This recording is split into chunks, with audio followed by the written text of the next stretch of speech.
The Programme National d'Efficacité Énergétique PNEE is underway. Its objective is to assist local companies to be more energy efficient by creating an ecosystem. In the middle term, savings in energy can potentially reach 1.2 billion rupees annually, representing a decrease in consumption of 40 megawatts on the local grid. Finally, our country at large will benefit from the PNEE program, which will have a positive impact on the environment. The PNEE has a specific project for compressed air production systems in the industry.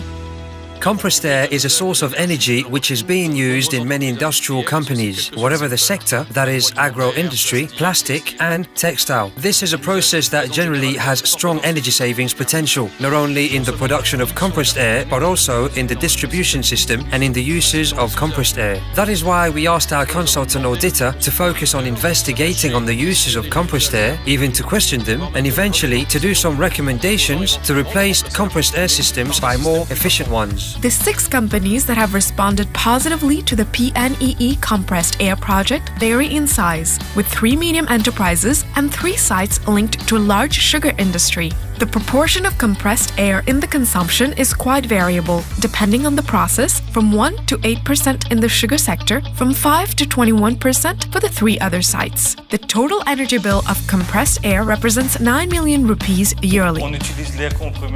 Compressed air is used in the factory mainly to operate the pneumatic cylinders, to unclog the dirt filters, to operate the strikers on the weight platforms, and also for other uses in production and maintenance.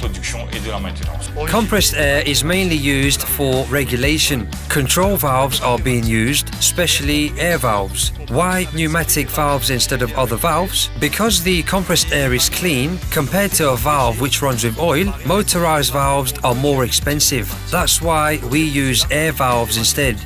The participants benefit from the financing of the audit exercise at the level of 60% by l'Agence Française de Développement and the European Union, while the training part is funded by the HRDC. The technical team of the PNEE visited the companies to record the required specifications. An invitation for tender is then launched to recruit consulting firms specialized in compressed air systems. These 6 audits were carried out following a call for tender, which was awarded to a consortium in which my company Air Profil and a Canadian friend, whose company is 3E ING, form part. The auditors used different instrumentation models according to the specificity of the sites and the nature of the activities of the participants. Our hosts were available to accompany us to the compressed air plants to explain how it worked. They were interested in participating with us in the installation of the measuring equipment and were also interested in the final results of the measurements. The audit, which was carried out over several days in the factory, allowed us to identify some bad practices and also some loopholes in our installation. The visit of the consultant also showed us that the organizational technical solutions, some of which are very simple to implement, can allow a maximum rate of energy efficiency for compressed air.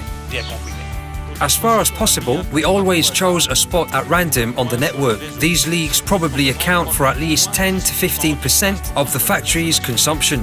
The delivery of the audit report is accompanied by collective training. Individual handing over have helped companies to better understand the recommended solutions and to use the report as a learning tool to draw up their action plans.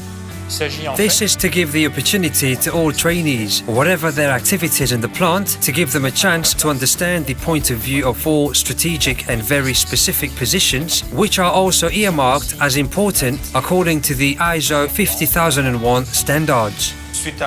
Following the audit exercise, the collective training carried out after the handing over of the report allowed our maintenance officials to be aware of the importance of energy efficiency in regards to the use of compressed air.